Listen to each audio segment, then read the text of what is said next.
Pension గత ప్రభుత్వం ఇచ్చింది 5 ఏళ్లు 250 పెంచుకుంటూ పోయారు.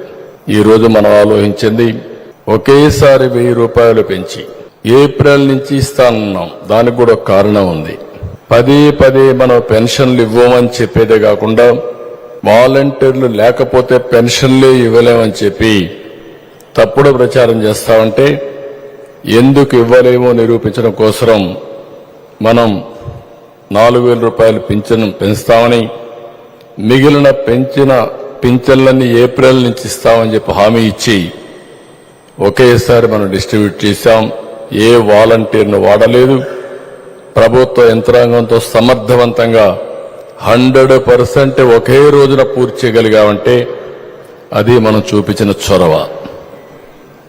ఇది అసాధ్యమని చెప్పి కావాలని ముసలవాళ్ళని మంచి ఎండల్లో ఏప్రిల్ మేలో జూన్లో అందరినీ కూడా సచివాలయాన్ని పిలిపించి 32 మందిని చంపేసే పరిస్థితికి వచ్చారు. తిప్పి చంపేసే పరిస్థితికి వచ్చారు.